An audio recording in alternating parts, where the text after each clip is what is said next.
განახლდა ახალი სეზონიდან რუბრიკა პროზაიკოსი მაკალ დოკონენი გვეწვია სტუდიაში. მოგესალმები მაკა, ძალიან დიდ მადლობას მოგახსენებ მობრძანებისთვის. და მადლობა იმისათვის, რომ განახლდება თქვენი რუბრიკა, რომელსაც მე ვფიქრობ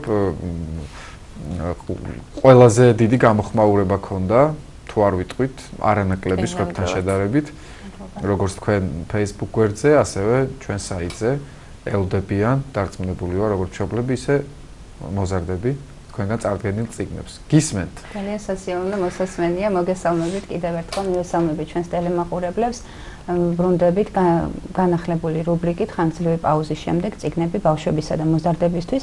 შეგახსენებთ, რომ ჩვენი სამიზნე აუდიტორია არის არა მხოლოდ უმცროსი თაობა, არამედ მასწავლებლები და მშობლები.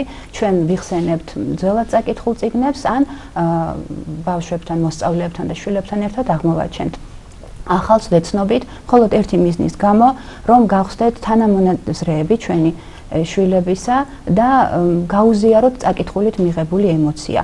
იმიტომ რომ თუ მხოლოდ და მხოლოდ მშრალად ჩამოუწერეთ კლასგარეშე საკითხავი ლიტერატურის სია, სასურველ შედეგს ნამდვილად ვერ მივიღებთ. როგორც წინა რუბრიკებში ახლაც ჩვენ წარვადგენთ როგორც სულ ახალ ცხელ წიგნებს, ასე ვთქვათ, ასევე ძველ გამოცემებს, რომ ინტერესი გამოვიწვიოთ ნინო, როგორც თქვენ აღნიშნეთ, როგორც მშობლებში, ასევე პატარებში. გადავალ დღეს მოტანილ წიგნებზე და დამეთანხმებით ალბათ, რომ არსებობს ლიტერატურული გმირები, რომლებსაც ყველა და ყველგან იცნობს და მათ შორის არის ბარონი მიუნჰაუზენიც. პირობითად წამოვიღე დღეს ეს გამოცემა, რომელიც არის საქართველოს მაცნესი და თუმცა დარწმუნებული ვარ, ყველას აქვს სახლში ბარონ მიუნჰაუზენის შესახებ ამბები, მე-18 საუკუნის გერმანელი მწერალი და ისტორიკოსი, პოეტი, რასპეა, მისი ავტორი და მთხრობ აქ მიმდინარეობს პირველ პირში. და ეს ბუნებრივიც არის, იმიტომ რომ მართალია მიუნჰაუზენზე ბევრს სმენია, თუმცა როცა იგებენ, რომ ის ნამდვილად არსებობდა და რეალური ადამიანი იყო, ცოტა არ იყოს უკვირთ. გადატანითი მნიშვნელობითაც იმდენად ყველა მიცის ეს ისტორია, რომ ნამდვილი მიუნჰაუზენია. მართალია. ნინო ამბობენ ადამიანზე, რომელიც იგონებს, ხო, ამბებს და სხვათა შორის ახლა მედიცინაზე იყო ხო ჩვენი წინა სტუმარი საუბრობდა და მედიცინაში არსებობს მიუნჰაუზენის სინდრომი, ასეთი გამოთქმა, როცა ადამიანი ეს სიმულაციას იწევს და იწევს ხელოვნურად. დაავადების სიმპტომებს. შესაძლოა არ უნდა ამ შემთხვევაში. არ არის ხო, მაგრამ უნდა რომ იზრუნონ მასზე და არსებობს თურმე ასეთ. დაუბრუნდები ისე ლიტერატურულ პერსონაჟს მიუნჰაუზენს, ის გერმანიის ქალაქ ბოდენვერდერში ცხოვრობდა, იყო ბარონი, სახელგანთქმული მეომარი, სამხედრო პირი, კარგი მონადირე და ამბების მშვენიერი მთხრობელი. მისი სახლი დღესაც დგას ამ ქალაქში, არის იქ მცირე მუზეუმი განთავსებული და ქალაქს ძეგლიც ამშვენებს. ააგეს ასევე პავილიონი, სწორედ აი იმ პავილიონის მსგავსი, რომელიც თავის დროზე მიუნჰაუზენმა ააგო და მორთო თავისი ნანადირები ცხოველების თავებით.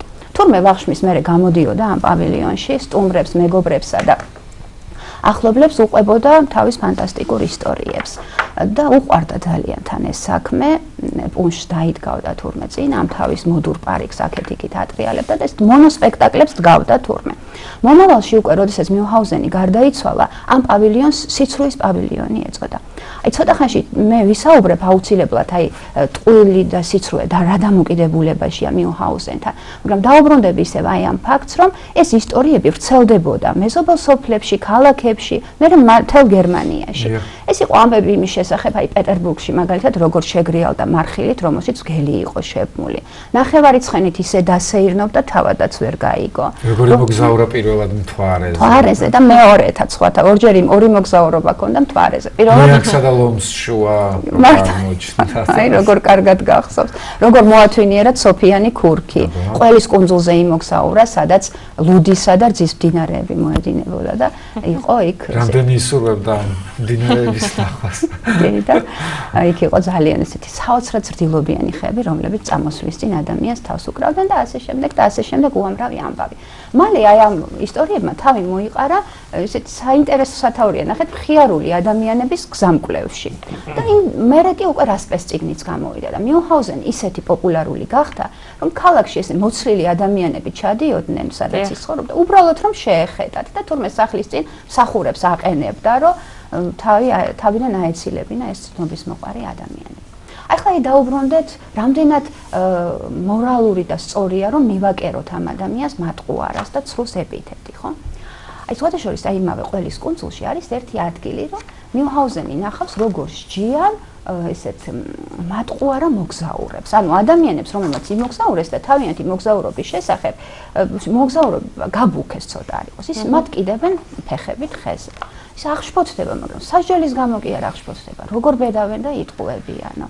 და იქვე დასძენს, რომ მე არასდროს არ ვიტყუებიო. მე მძაქვს ტყუილი და მე ჩემი მეგობრები მიცნობენ, როგორც ყველაზე მართალ ადამიანს დედამიწაზე. და აი მართლაც იცით, აი გვერდიდან თუ შევხედათ, რა არის მისი სურვილი? გაართოს ადამიანები და მის გარშემო ყველა იცინოდეს. და ვინ უფრო მართალია ამ შემთხვევაში? მიუჰაუზენი, რომელიც ცდილობს, რომ გაამხიარულოს ადამიანები თუ ისინი, ვინც გულით იცინიან და შემდეგ ზურგს უკან მას მატყუარას უწოდებენ. რა თქმა უნდა პირველი. რა თქმა უნდა და ჩემი აზრით ის ცდილობს, რომ აი თავის ამბებზე ადამიანის რეაქციით საკუთარი თავები გვერდიდან დაგვენახოს. აი მაგალითად, მოხვდება მიუჰაუზენი თეთრ დათვებში. გაატყავებს ერთ დათვს, მის ქურქს ჩაიცვავს და მიიღებენ როგორც თავის თანამოწმეს და საკუთარი თავი რომ გადაირჩინოს, მათ ხოცვას იწყებს. და ესე მთელ თეთრ დათვებს გაანატყუებს. მამაზე ადამიანები რა თქმა უნდა იცინიან, მაგრამ სინამდვილეში მისი აი ეს მორალი, აი ეს ქვეტექსტი სულ სხვა რამეა. ყოველთვის დამაფიქრებელია. მით უმეტეს როცა აი წლების შემდეგ უბრუნდები ამ წიგნს და უფროსი კითხულობ, უკვე საკუთარ შვილსაც თუ წაუკითხავ, თუ მოუყვები, თუ წააკითხავ, უკვე გაუმახვილებს სხვაგვარად ყურადღებას ძალიან მნიშვნელოვან მომენტებს. თავად ყოფილა ესეთი ჩვენ წარმოგვიდგენია ჩიაბერი კაცი, ხო? აპრეხილი ულაშემით. გიუსტავ დორეს დამსახურება ილუსტრატორის, რომ ესეთი შექმნა, თორე სინამდვილეში იყოს თურმე საკმაოდ ისეთი ძლიერი აღნაგობის, გენეტიკურად მოსდგამდა ეს ფიზიკური სიძლიერე და საინტერესო ადამიანი იყო. მე ის კიდევ ერთხელ აღვნიშნავ, მოვიტანე ის გამოცემა, რომელიც სახლში მქონდა, გია ცხადაიას არაჩვეულებრივი ილუსტრაციებით, ამ მხატვრის ილუსტრაციებით ჩვენ წარგვიდგენია არაერთი წიგნი, ეს იყო ხაუფისა თუ ოსკარ ვაილდის ზღაპრები, თუმცა დარწმუნებულია სახლში მოეპოვება ყველას ეს წიგნი და კიდევ ერთხელ გადახედავენ და გაიხსენებენ ჰაერში პეპლებივით მოფარფატე ქალებს, კაცს, რომელსაც შეუძლია ცალინესტოდან ისე დაუბეროს, რომ წისქვილის ფრთები დაატრიალოს, ან ისეთი თოკის ყულფი გამონასკოს, რომ მთელი ტყე მოათავსოს შიგნით და ასე შემდეგ და ასე შემდეგ მომდევნო საინტერესო. ვურჩევთ პატარებს, აი რა ასაკში სხვათა შორის მე ყოველთვის ვუყურებ ხოლმე ქართულ გამოცემებს აქვს ზოგს, მაგრამ არც ისე ხშირად. აი უცხოურ გამოცემებს არ არსებობს, არ კონდეს დართული, რომ აი ეს წიგნი ამ ასაკისთვის არის რეკომენდებული. ხო, აი ასაკობრივი ცენზი არის მითითებული ახლა თანამედროვე გამოცემებზე, თუმცა აი ძალიან პატარებსაც შეგვიძლია წაუკითხოთ იმდენად ისეთი საინტერესო ამბებია და რაც შეეხება აი ყველის კუნძულს და მთვარის ხელმწიფისა და მზის იმპერატორის ომი ძალიან საინტერესო ქვეტექსტებით არის სავსე და მეც სიამოვნებით წავიკითხე. ანუ ეს ის ნაწარმოებია, რომელიც შეგვიძლია ვუამბოთ. მას ასაკობრივი ცენზი არ ბოლომდე. გადავალ შემდეგ წიგნზე, თუ გვაქვს დრო. ბესი კეკელიძე არიან ავტორები საერთოდ, რომლებიც უყურებენ ჩვენ გადაცემას და შეიძლება წიგნის მაღაზიაში არ იყოს წიგნის შეტანილი, მაგრამ ჩვენ მოგვაწოდებენ რომ გავაშუქოთ. ცოტა არ იყოს დამეჩაგრა ეს წიგნი, იმიტომ რომ ზაფხულში მომაწოდა ბატონმა ვესიკმა და მე ჩვენ შევწყვიტეთ ჩვენი რუბრიკა. მაგრამ აი დაგვიანებით გავაშუქებთ, თუმცა ბიბლუსის ქსელში ნამდვილად იყიდება ჯერ კიდევ ეს წიგნი. საბავშვო ჟურნალი დილას ავტორია ბატონი ბესიკის აქტიურად ბეჭდავს თავის ნაწარმოებებს და ეს რაღაც ანგარიშის სახით დაგროვდება რამოდენიმე ნახატი და შემდეგ უკვე თავისივე ილუსტრაციებით, რომელიც ახლავს ამ ნაწარმოებებს დილაში გამოსცემს ხოლმე. ხლა აქ ორ მოთხრობას გამოყავდი, ერთი არის ესეთი წრუწუნების იშტაფონი. ესეთი პატარა წრუწუნა, რომელიც ცხოვრობს თამარა ბებოს ხვენში, სხვენი სავსეა ძველი ნივთებით, ფეხმოკეტეხილის კამებით, იქ ძველი გაზეთებით და ასე შემდეგ. უყვარს ძალიან სტუმრების მოპატიჟება, მოიპატიჟებს სტუმრებს, უშლის სუფრავს და იქ ავტორი აღნიშნავს, რომ თამარა ბებოს ოჯახში იყო გაზრდილიო და სტუმართმოყვარეობით გამორჩევა სხვაგვარად როგორ იქნებოდაო და მოკლედ ამ იქ ძველი ესეთი რადიოაც არის, რომელიც და მოვლენ მერე ცეკვისა და სიმღერის იშტაზე.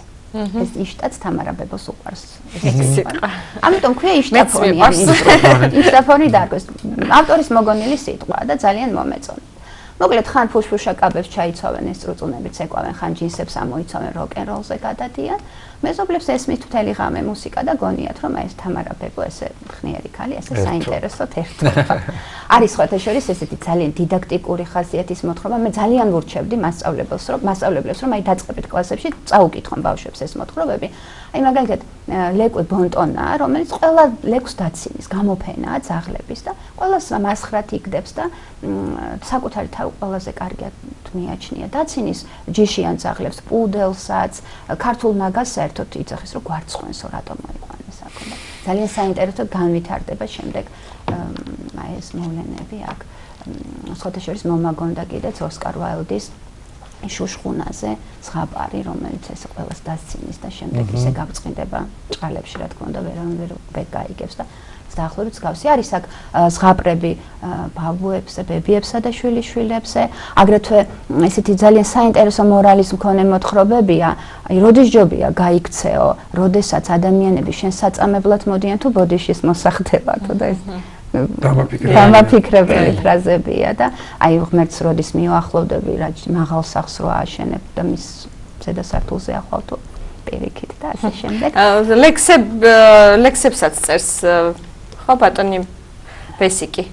არ ვიცი, უკან აქვს ერთი ლექსი, კიდე გარეკანზე უკან კიდე მეორე ლექსი. ვინც დილას მკითხველია ის კარგად იცნობს და სხვათა შორის აი გუშინ დამირეკა და საინტერესო ინფორმაცია მომაწოდა ჩვენ ჟურნალ დილას შესახებ ინფორმაციას ყოველთვის ვაწვდით ჩვენს მსმენელს და მითხრა რომ ესე იგი ჟურნალ დილაში ხო უკვე აი თავიდანვე მთელი ისტორიის მანძილზე სანამ ნაკადული იყო შემდეგ ოქტომბრელი და დილა სხვადასხვა ცნობილი მხატვარი ხატავდა ილუსტრაციებს. გამოფენაც მოეწყო, შარშან გამოიფინა, თავადაც აქვთ ფოიეში გამოფენილი არაჩვეულებრივი მასალა და აი ახლა ალბომის სახით გამოიცემა და ჩვენ საშუალება გვექნება შევიძინოთ, რა თქმა უნდა შეგვატყობინებენ, წარვადგენთ კიდევ სამ წიგნს, უბრალოდ აი თხოვეს რომ დამიანოსებინა, რომ ასეთ საინტერესო საქმეს. ძალიან გვიხარია. დიდი მადლობა, მაკა სამწუხაროდ ამოიწურა ჩვენთვის განკუთვნილი დრო. კიდევ ერთხელ შევახსენოთ თუ რა წიგნებზე საუბრობდით დღეს, ეს გახლავთ ბესიკ კეკელიძის როგორ მოარჩინა საბამ ბაბუა და ცნობილი რასპეს ბარონ მიუნჰაუზენის თავგადასავალი. როგორც გირჩიათ თავად პროზაიკოსმა, სასურველი იქნება რომ თქვენ შვილებს აი ამ სამყაროში შეუძღვეთ და იმოგზაუროთ ერთად.